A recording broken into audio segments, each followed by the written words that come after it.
Morning,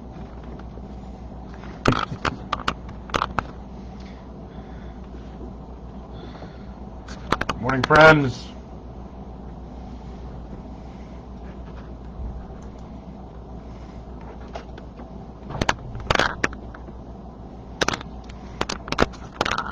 All kinds of chaos this morning. Good morning, everybody.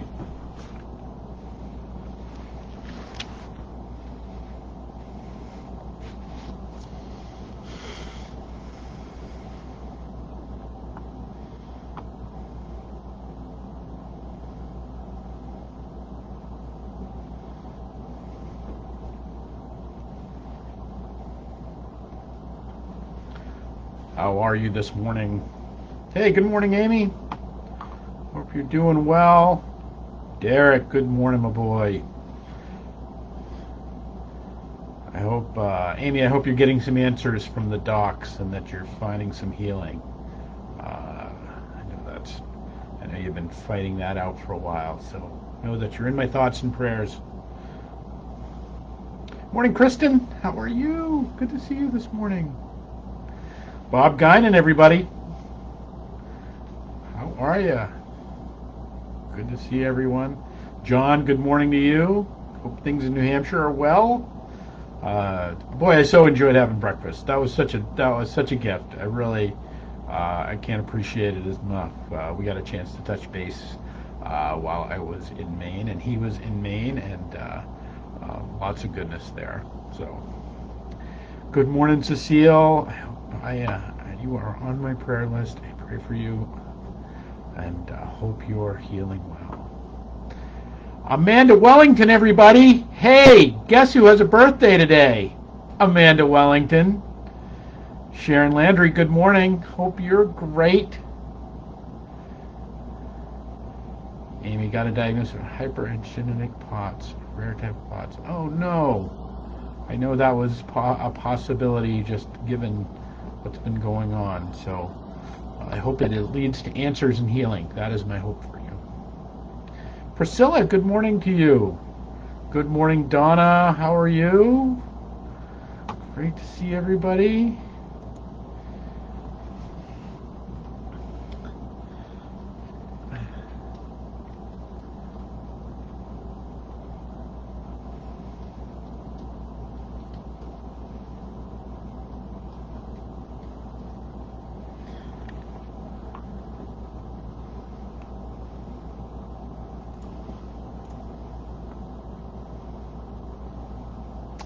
All kinds of birthday love for Amanda. Yes, you should have it. It is so good.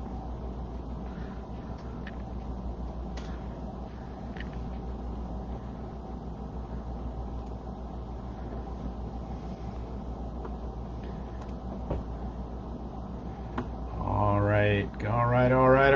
Good morning, everybody. Yes, we're actually going to begin today. We're going to start today by singing happy birthday to Amanda. Yeah, we are. So, again, if it is your birthday and I find out about it, and you show up on our live stream, you will have happy birthday sung to you.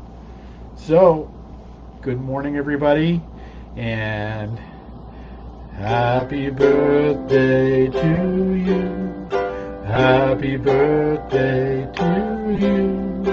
Happy birthday, dear Amanda. Happy birthday to you. All right, happy birthday, Amanda. I hope it's a great one. I hope that boy of mine comes and spoils you rotten. And I hope you have a great day. And that's it. It's actually a beautiful little segue this morning for about kind of what we want to talk about. Is because I want to bring you to the 133rd Psalm. So the 133rd Psalm is one of these are what are called the Psalms of Ascent. So hey, wait, I didn't welcome everybody today, did I? Oh my goodness, I'm just off my game this morning. Stay with me, everybody. I'm all verklempt with Amanda's birthday. I'm just all, lots of feels. All right, so that so let's this morning find ourselves here on this the 25th day of August, this Wednesday at another 11:11, and I am so glad that each one of you are here. So we're going to talk about, guess what? The 133rd Psalm. Yeah, that still hasn't changed. We're going to talk about the 133rd Psalm today because I want us to look at it, and maybe it'll inspire you a little bit about how we might hear Scripture, about how we might come to understand some of what the Bible offers us when it offers us these teachings and this way, and because I think the 133rd Psalm is powerful in that it's really this both deeply personal and also fantastically cosmic, which I think is really the heart of Scripture. Because the power of Scripture in many ways is that you can look at it through a microscope and you can parse every little word and it will give you incredible beauty about the divine. And you can also blow it up and look at it through the telescope and look at it in this cosmic way, and it will still give you incredible beauty and connection with the divine. That it works on all these different levels, and the 133rd Psalm. So it's one of the shortest psalms in the Bible. It's like the third shortest or so, something like that. And it's one of what are called the Psalms of Ascent.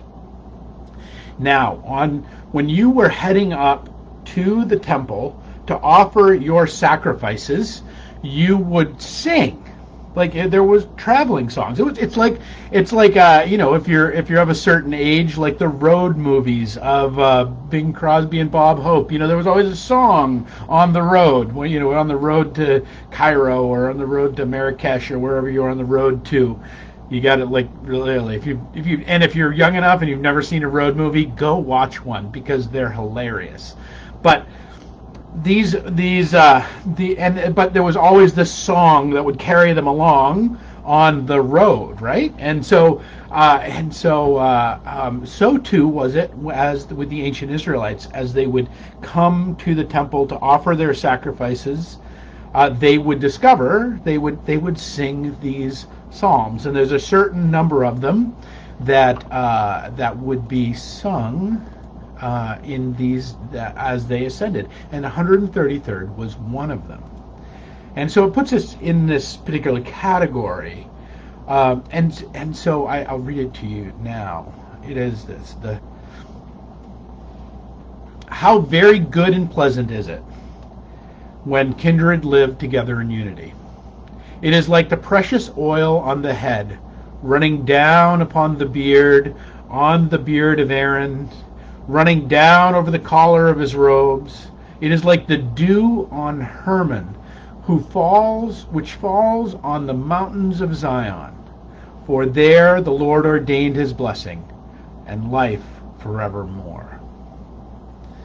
Oh, it's beautiful, isn't it? This image of it is good and pleasant when kindred live together in unity, when brothers live together in unity, brothers and sisters live together in unity.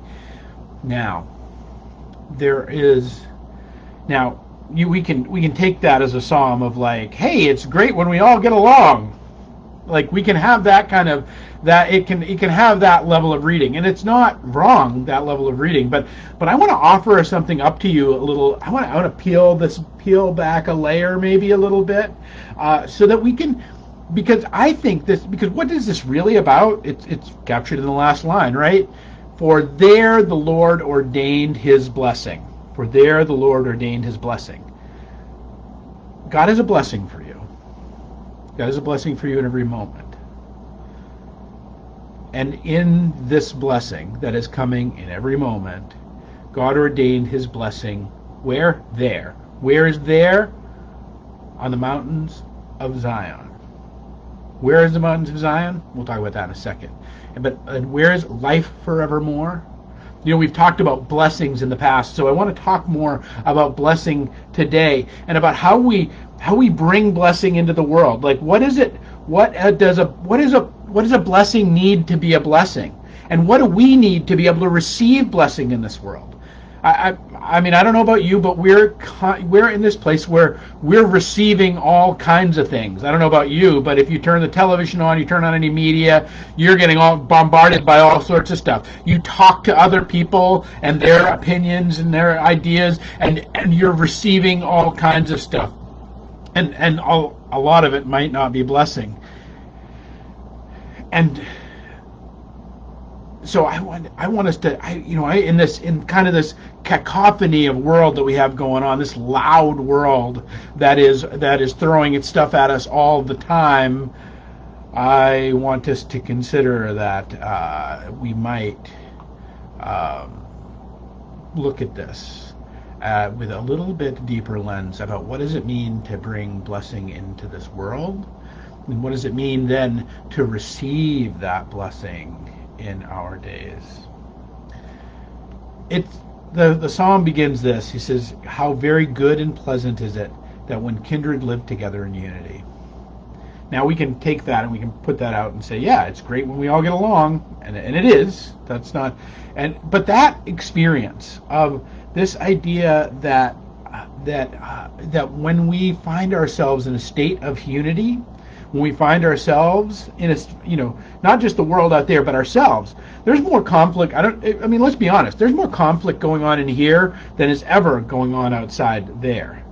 My heart is warring with my head. My body is got its own thing that it wants to do, like eat all the Oreos. Like I have affections in this direction. I have affections in that direction. My logic and my mind and my spirit are telling me that that affection's good, that affection's bad. There's all kinds of discontinuity in myself all the time.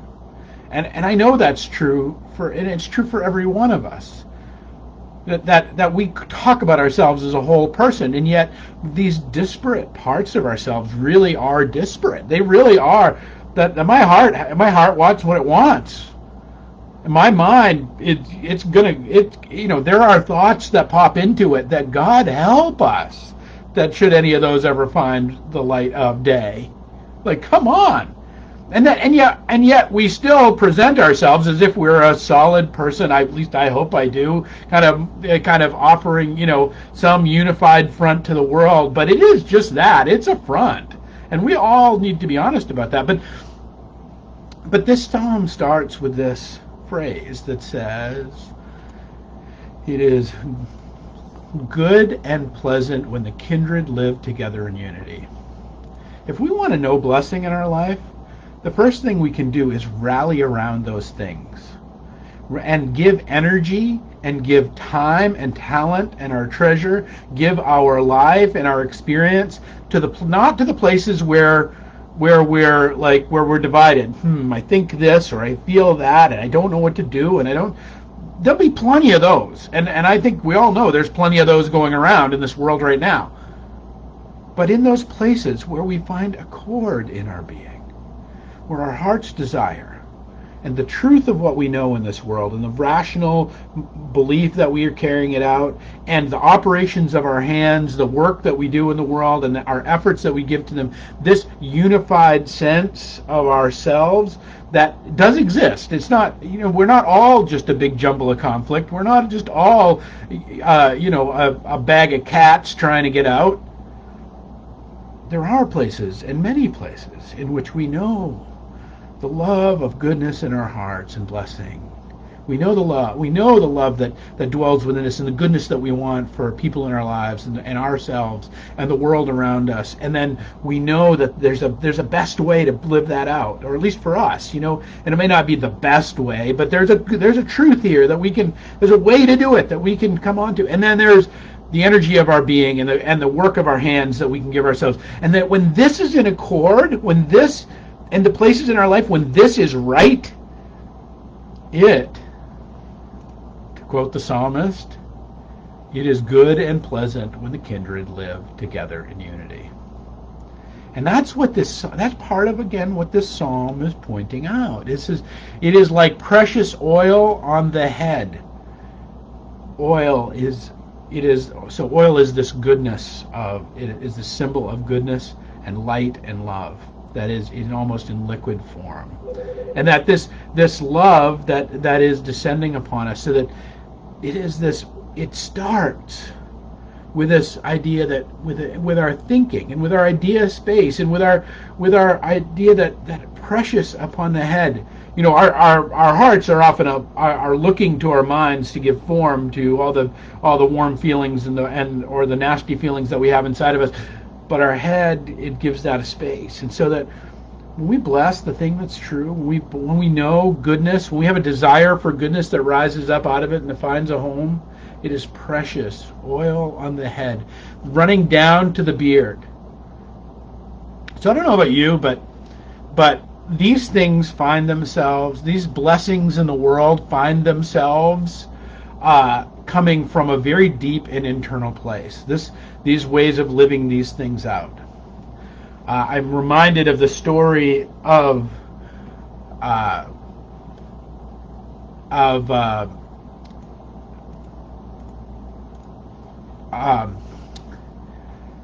well, I'll come back to the story, but I'm reminded that again and again, when this happens, it's almost as if it's an emergence.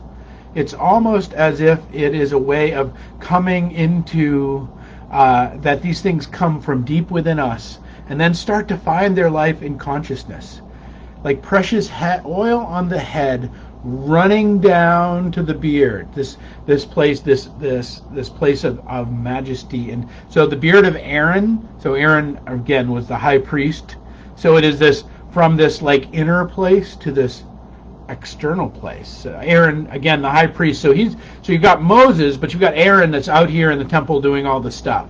So Aaron, whenever you see Aaron in Bible, you can always know that this is kind of talking about stuff that's outside, that's bigger, that's on the externals of our being, and the beard being the locust of power. That to carry a beard was to carry power in the world, and so you think about it as this good, this warmth, this unity of self rises up and it rises up into our consciousness and then begins to find its way even outside of ourselves, even into our into our external consciousness, so that we can begin to think about it, we can begin to do something about it. And then what does it do? It's like this gear shift now we get, running down the collar of his robe. So now it's on the externals. Now it's on the clothes, the clothes that we wear. Now this movement has found purchase in the outer world, and then this blessing finds itself where? Like dew on Hermon, which falls on the mountains of Zion, for there the Lord ordained his blessing. The blessing comes from within us, that God places in the places of peace within us, that our ability to bless the world comes up through us, pours over us, finds its way out of us into our wider being and into our perfect our more external selves, so that now we can begin to get some purchase and some ideas about it. And then what does it do? It comes to the very ground itself, the externals, our life outside of ourselves, that the blessing finds itself in the world beyond us.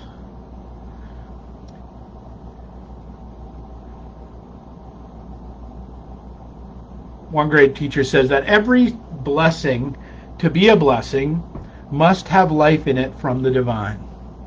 And that is what this psalm, the 133rd Psalm, does, is talk about how the life of the divine within us is this image of how it pours down on us and comes out and over us and then through us to the very ground of the earth, to the holy place of the earth.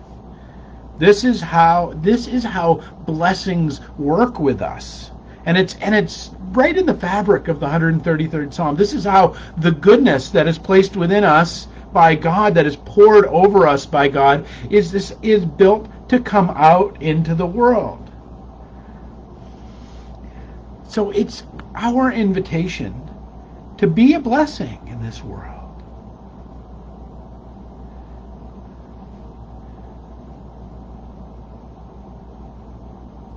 And that really is that's not a hard thing.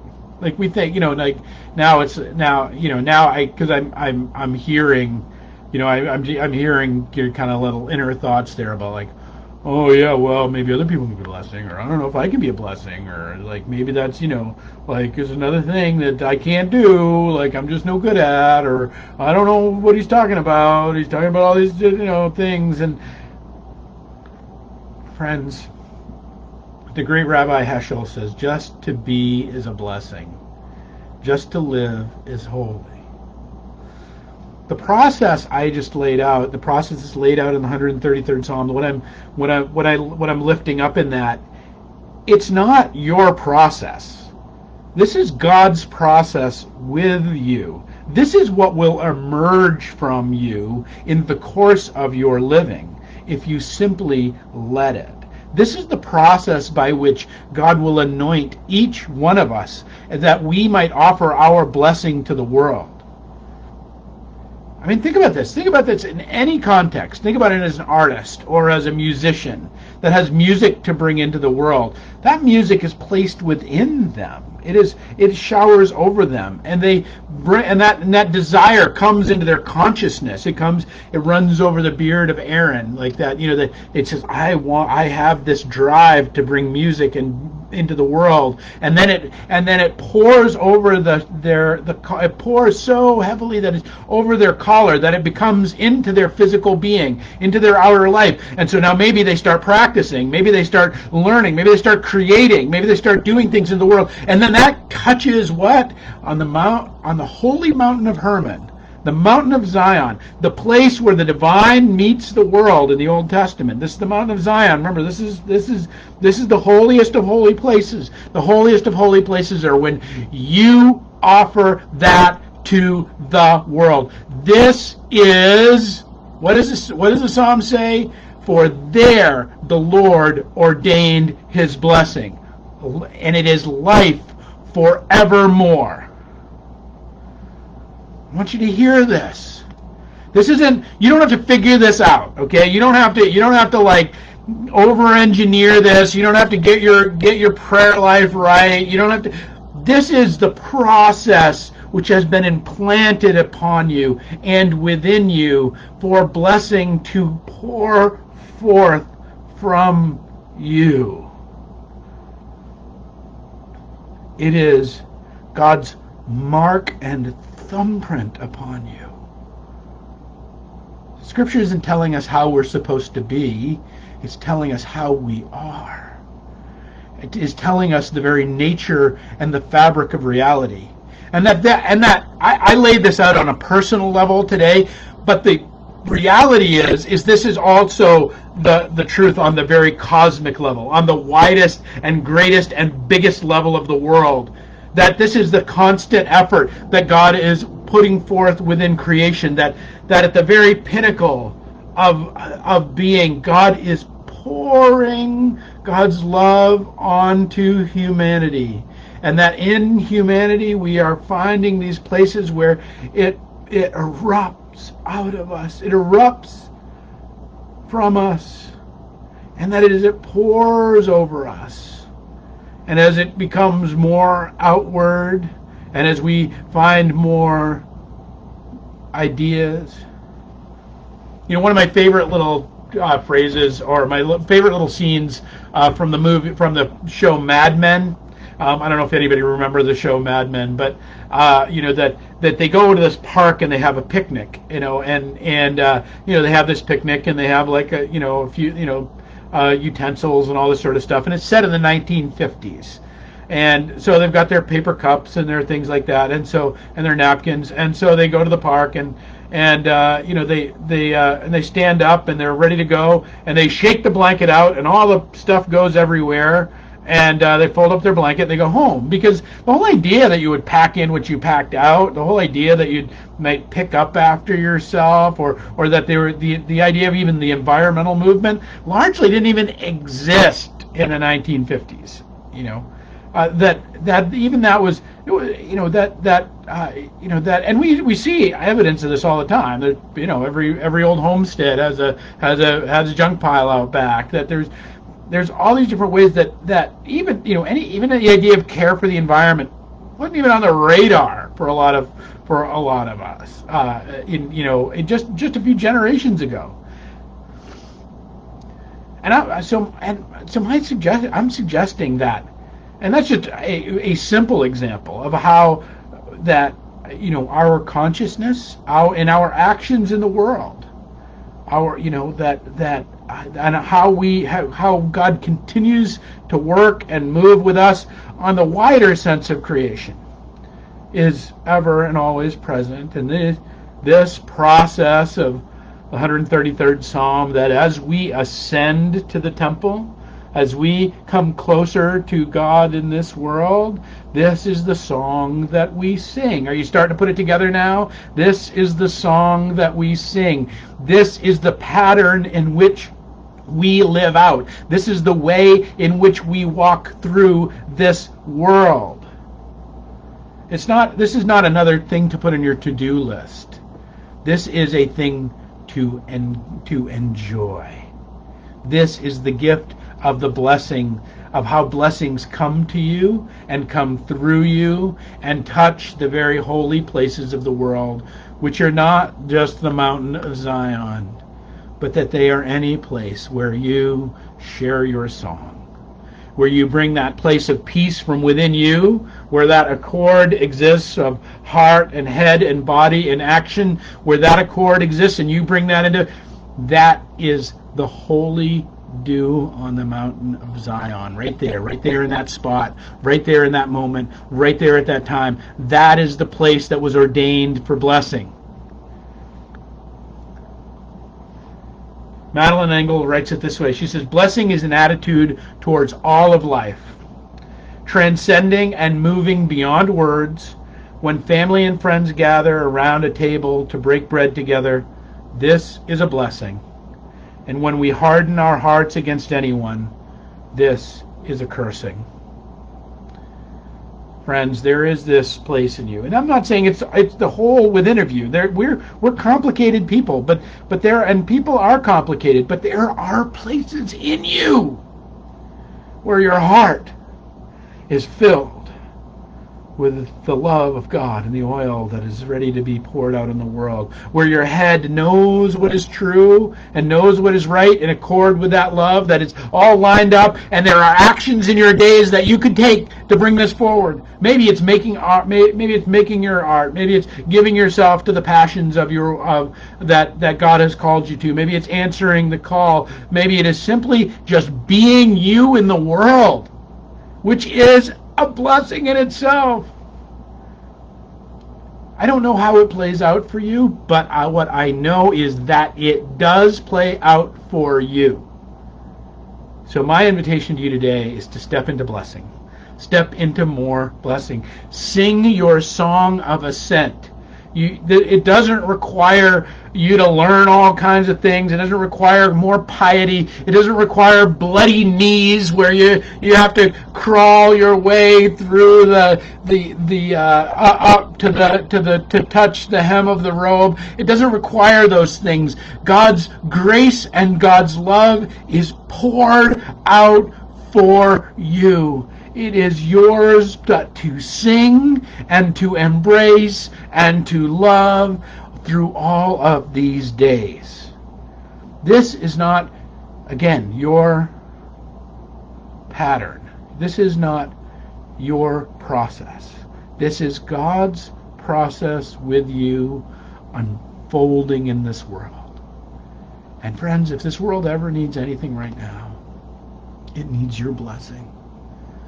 It needs you to let the holy oil that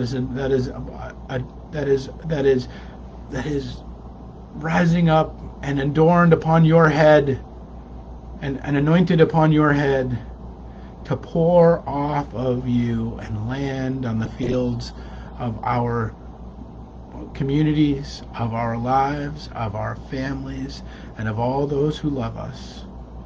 Go forward and spread your blessing today. It's my hope for you. And it's the true gift to do so.